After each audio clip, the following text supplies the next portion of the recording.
Hey guys, it's me, Gary Lee Stanley, your sales guy. How you guys doing today? Well, today we're going to talk about our favorite subject, which is sales. All right, we got a cool topic for ourselves today, so let's literally dive right on into it.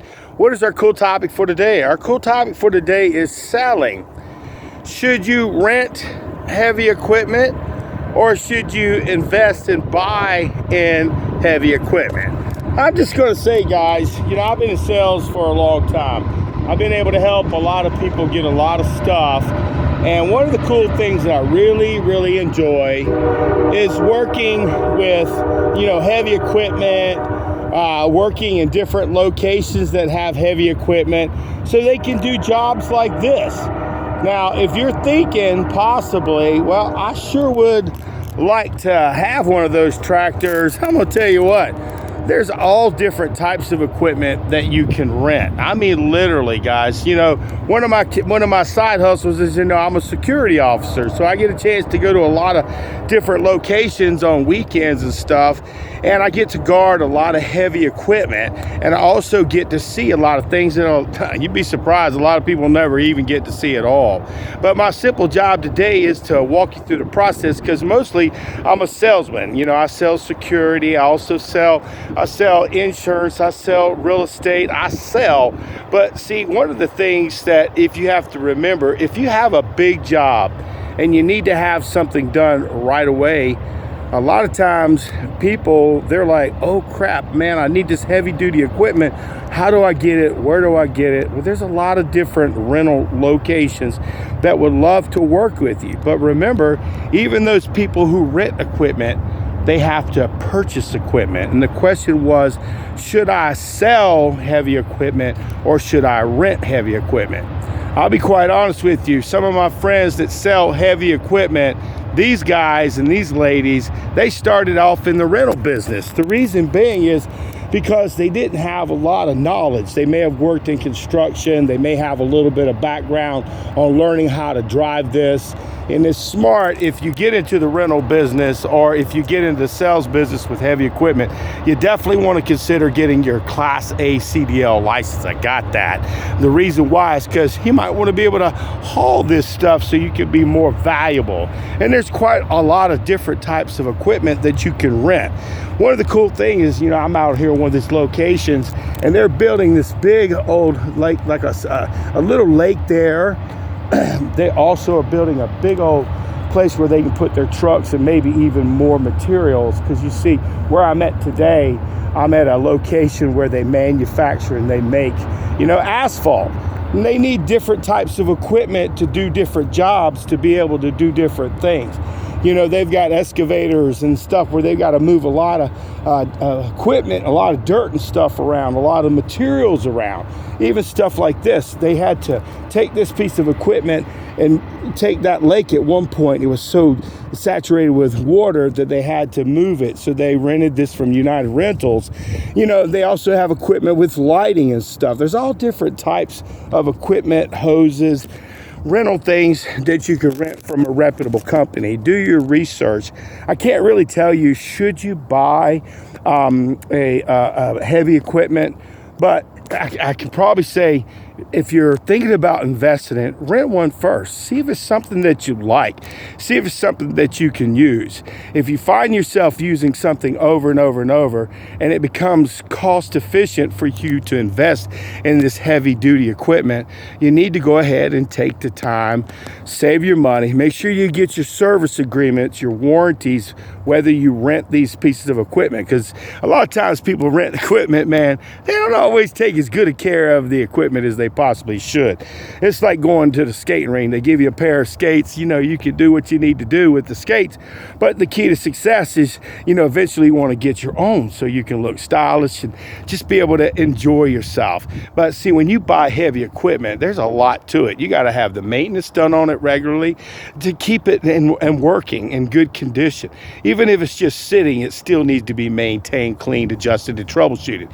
If you have heavy equipment, the key to success success is you definitely want to make sure that you have a reputable place who can bring it to you, that they're insured, that they also have the capability to offer you additional things that you can add to your equipment to be able to do multiple tasking type jobs. I mean, they got all types of rollers, they got excavators, they've got so many different types of equipment. It just blows me away. And these are just a couple that I saw today. The other day they had a bunch. I should have done a video back then, but I was thinking about the process. Should you rent equipment or should you buy equipment? Like I always say, sometimes it's better to try something out to see if it's what you like. There are multiple companies that make different pieces of equipment, so sometimes you need to check them out, see who's giving you the better deal, who'll give you the better service, who will give you the better discount, somebody who can do extra things, people who can do deliveries for you. You got to ask these questions. But see, I know some people, like this company right here, they have some other equipment, you know, dozers and stuff on the other side, and equipment for raising and hiring, because they got a huge old tower right over there where they manufacture and they make, you know, asphalt, and they need that heavy equipment. So these people, they've purchased some of those, and the key to success is because they use them over and over and over, and the cost efficient for them is better. But if they're trying to do a new project, of course, they're going to rent something. The reason why is because they may not need this piece of equipment to dig big, giant holes. They need equipment to push this dirt around, push this material around, this asphalt, all these different products that manufacture it. And when you're looking for a good opportunity, guys, if you're looking to get in sales, selling's awesome. Selling heavy equipment. I mean, I sold cars, power equipment, insurance, real estate, mortgages. I just have done a lot. And today I was just thinking, if people rent equipment, that gives them the capability to see if they like it, first off. That also gives them the capability to do jobs that they can bid for that may be out of their price range they can't afford. A lot of times people want to have heavy equipment, but if they're just sitting there, I know this one guy, he was telling me he's got 10 dump trucks and it's like $90 per hour is how much value they are. But the taxes and the insurance itself is ridiculous. Guys, I tell you what, when you have heavy equipment or a car or anything these days, it's like you feel like you're getting ripped off. But if something happens, you also want to make sure that if you buy one of these, that you have the service agreement, have the repair agreement, the maintenance agreement.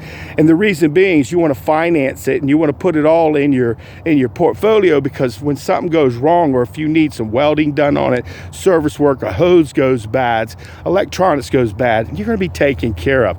And these people in their service bays at these places that rent these pieces of equipment, these folks, they do the maintenance on it, they'll do the cleanings on it, they'll do the troubleshootings on it, they'll do the adjusting, and all you have to do is pick up the phone or go see them and they'll be glad to rent it.